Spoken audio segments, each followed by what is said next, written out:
の時間なのだ。この動画は英語に少しでも慣れたい音や心地よい声でぐっすり眠りたい音にぴったりなのだ。ヘッドホンやイヤホンを使うともっとリラックスできるかもしれないのだ。でもね、寝る準備ができたらそのまま聞いてリラックスしてほしいのだ。聞きながら眠っちゃっても全然大丈夫なのだ。それじゃあ一緒にリラックスした時間を楽しむのだ。ではでは始めるのだ。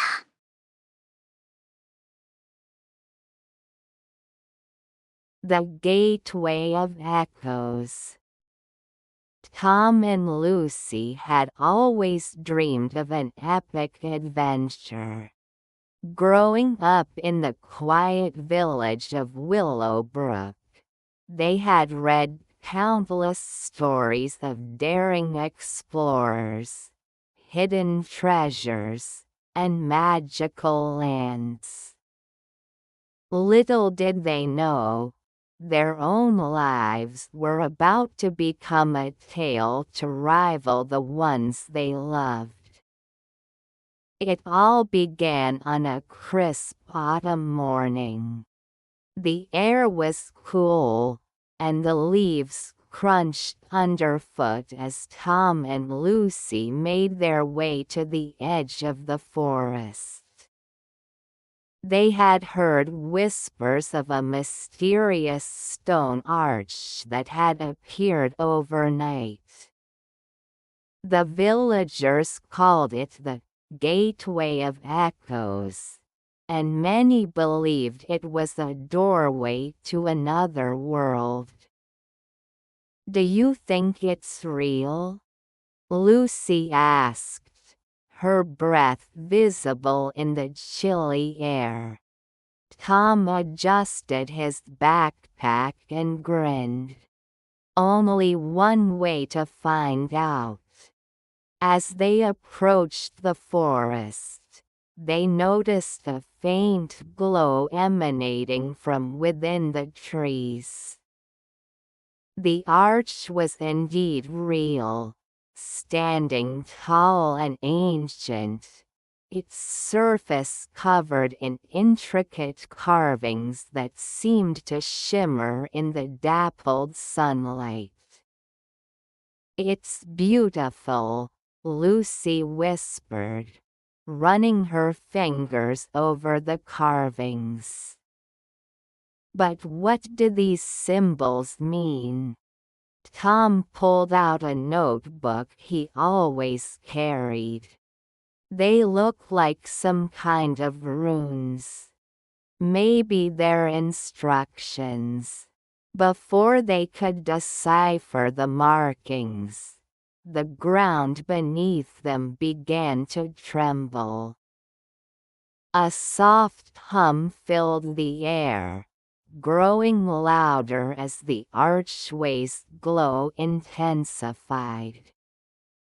Suddenly, a beam of light shot out from the arch, enveloping them both. When the light faded, Tom and Lucy found themselves in a completely different place.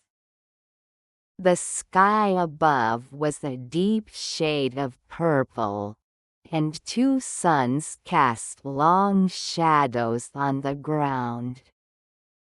The air was warm and smelled faintly of flowers and spices. "Where are we?" Lucy asked, looking around in awe.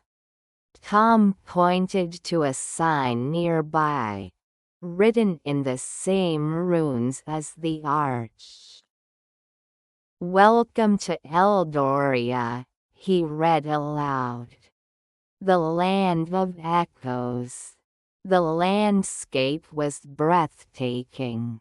Rolling hills of emerald grass stretched as far as the eye could see, dotted with trees that bore golden fruit.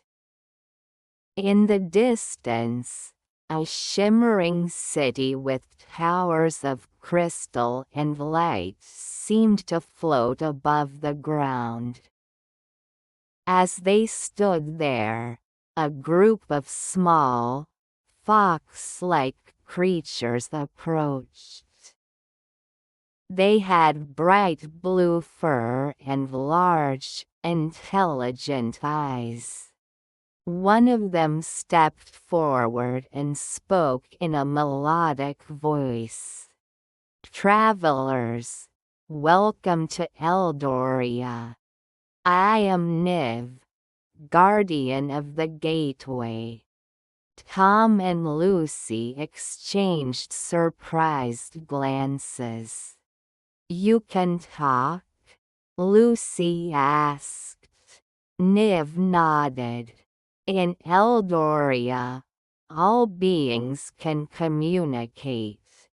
You have been chosen by the gateway to embark on a journey of great importance." "Chosen?" Tom asked. "For what?" Niv's expression grew serious. "The balance of our world is in danger. The heart of Eldoria, a crystal that sustains our land, has been stolen. Without it, our world will wither and die. You must retrieve it." Lucy hesitated. "But why us?"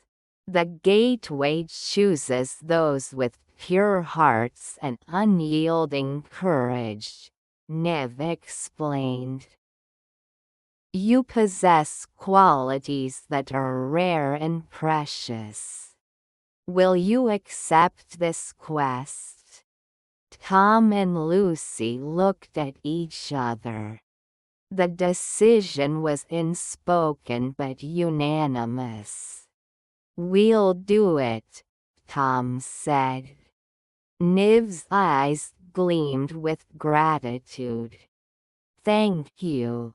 Your journey will not be easy, but you will not face it alone. Follow me." The fox-like creatures led them to a small village nestled in the hills. There, they met Eldorians of all shapes and sizes, winged beings that glided effortlessly through the air. Aquatic creatures that moved gracefully in pools of shimmering water, and towering humanoids with glowing skin.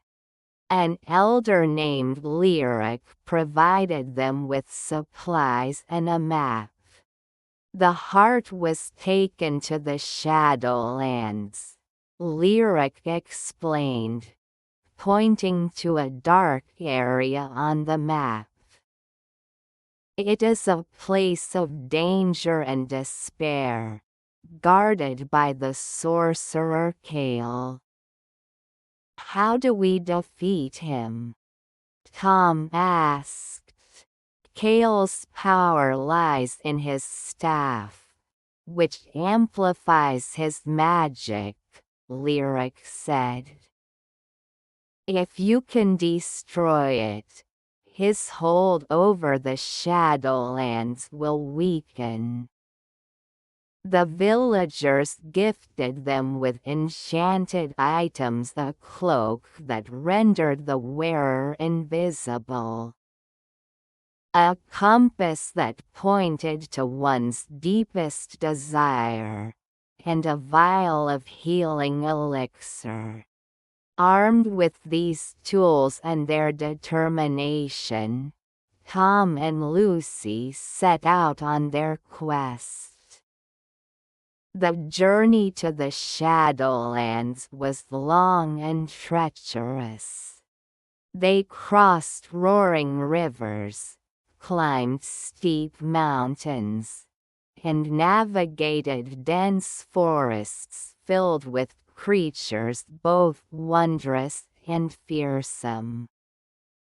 Along the way, they encountered challenges that tested their courage and ingenuity. In one forest, they were trapped by a group of mischievous sprites who demanded a riddle be solved for their release. Lucy's quick thinking saved them.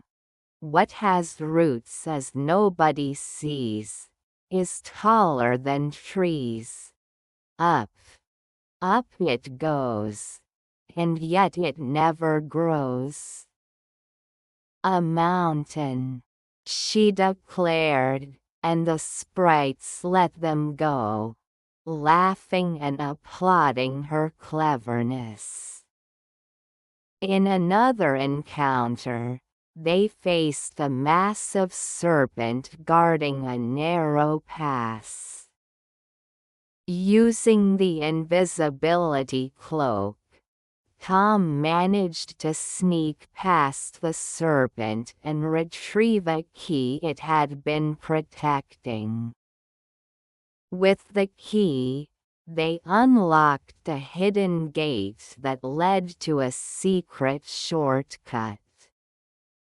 As they drew closer to the Shadowlands, the air grew colder and the skies darker. The once vibrant landscape turned gray and lifeless. They could feel the oppressive power of Kale's magic. At the edge of the Shadowlands, they found an abandoned tower.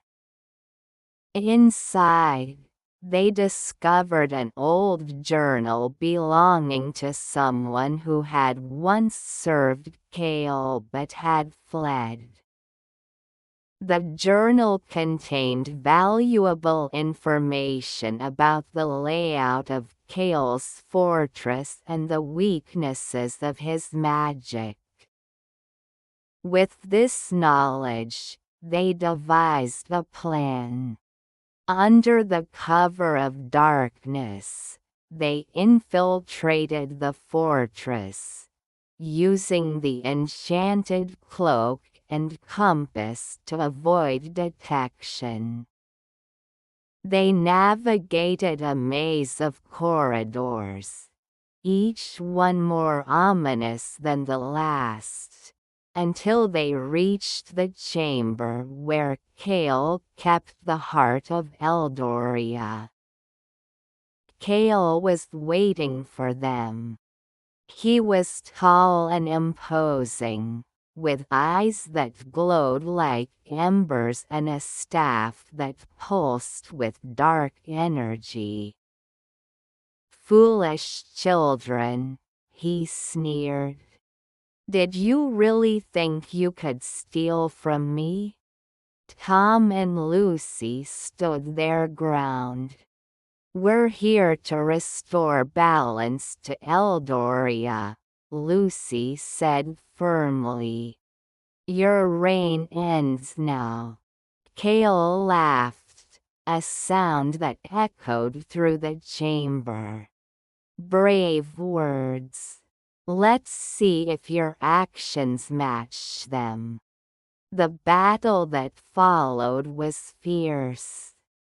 Kale's magic filled the air with fire and shadows, but Tom and Lucy used their wits and the enchanted items to counter his attacks.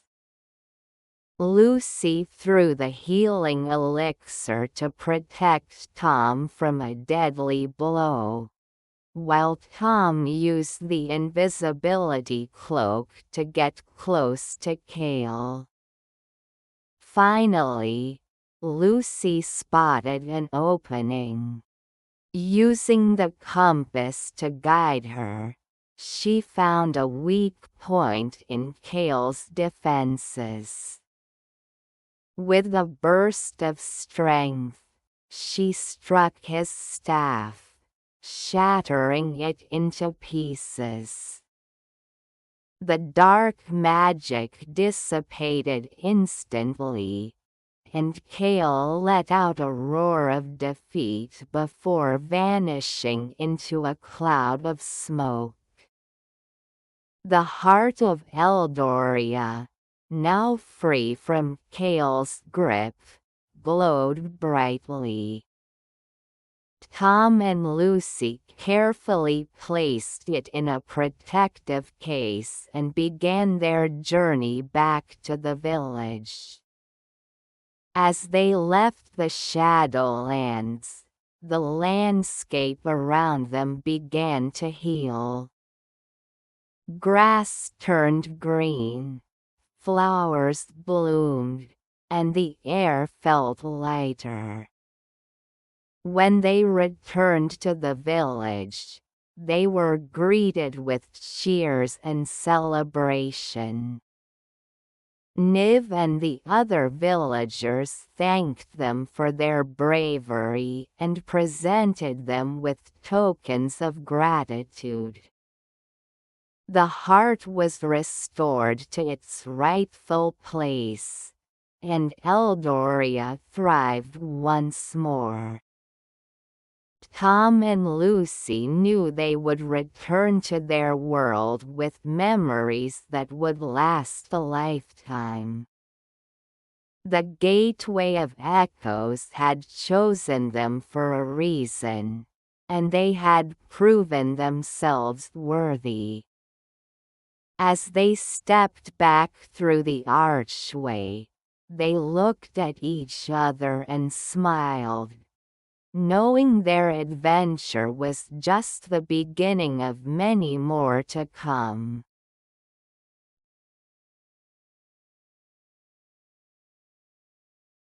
The Valley of Timeless Wonders.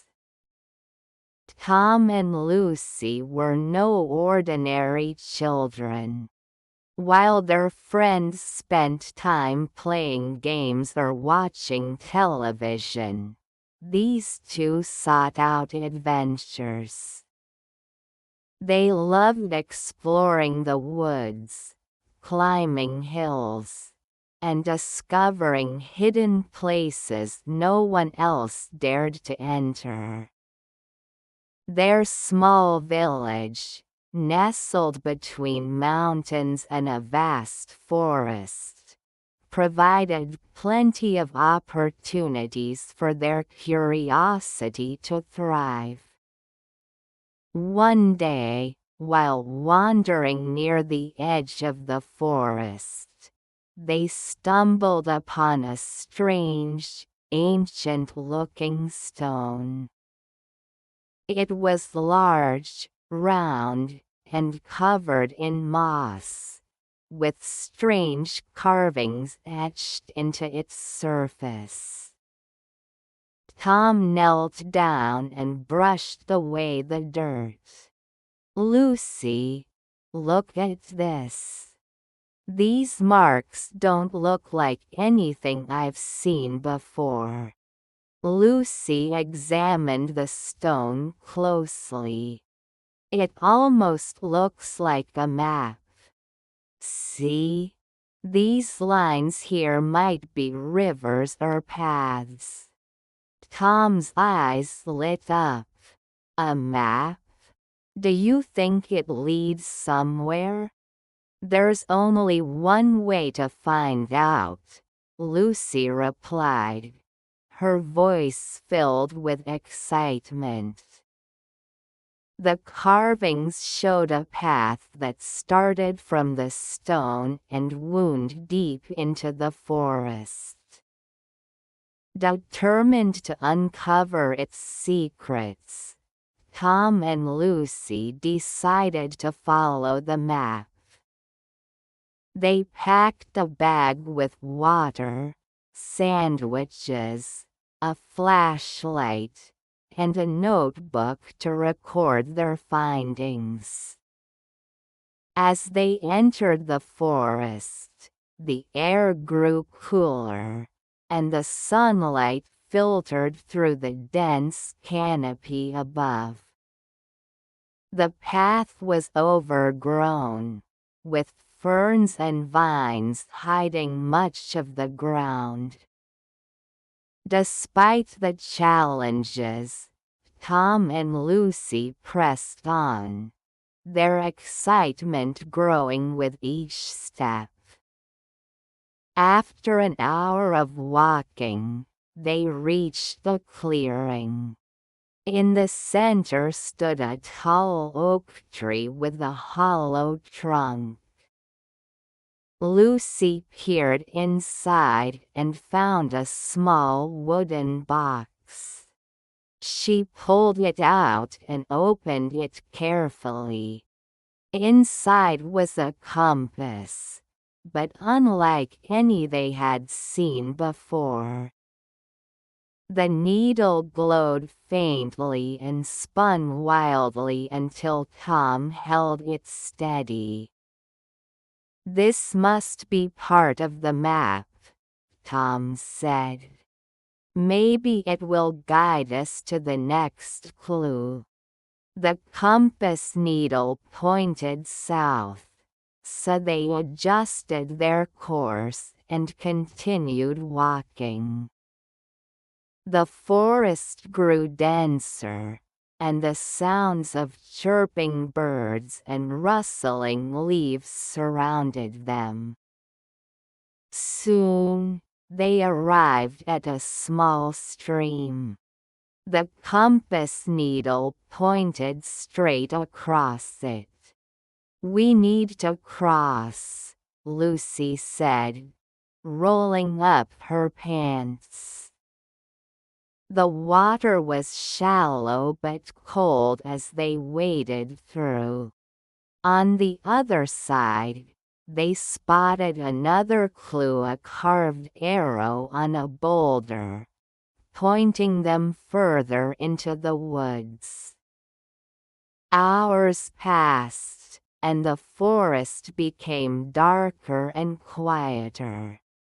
They reached a rocky hill with a narrow trail winding upward. The climb was steep and challenging, but they finally reached the top. There, they found a stone archway, half covered in vines. Ancient symbols were etched into the stones, similar to those on the map. "Do you think we should go through?" Tom asked, hesitating. Lucy nodded. "We didn't come all this way to stop now." They stepped through the archway and were immediately greeted by a breathtaking sight. Before them stretched a valley filled with flowers of every color imaginable. The air was warm and carried a sweet scent. In the center of the valley stood a crystal-clear lake, its surface reflecting the sky above. But something was strange about the valley. It felt untouched by time. The trees were taller, the flowers more vibrant, and the animals more curious than they had ever seen. As they walked toward the lake, they noticed small, glowing orbs floating in the air. "What are these?" Tom asked, reaching out to touch one.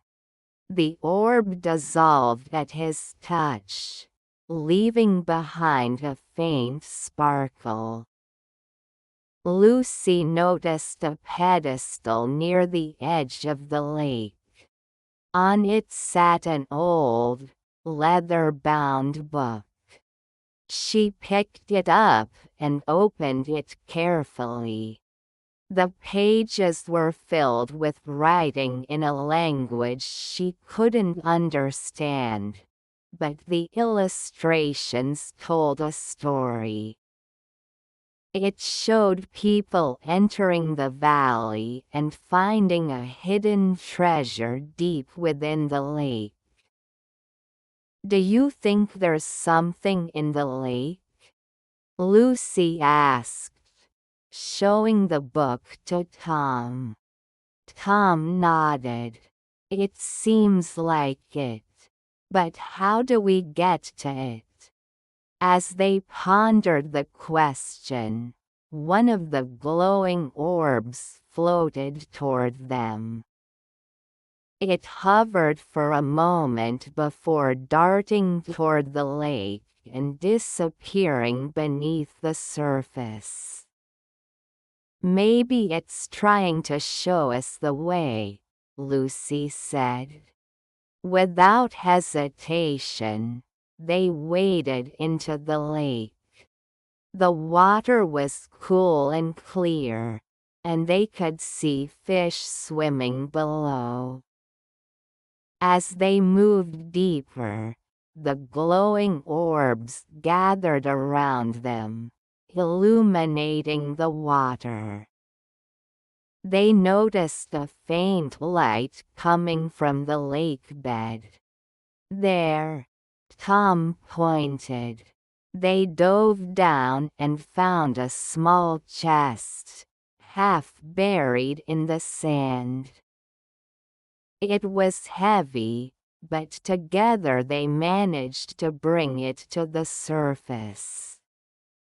On shore, they opened the chest to reveal its contents: a collection of beautifully crafted jewelry, golden coins, and a crown adorned with gemstones.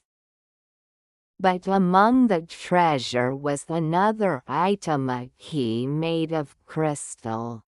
"What do you think this unlocks?" Tom asked, holding up the key. Lucy examined it closely. "I think our adventure is far from over. This key must lead to something even greater."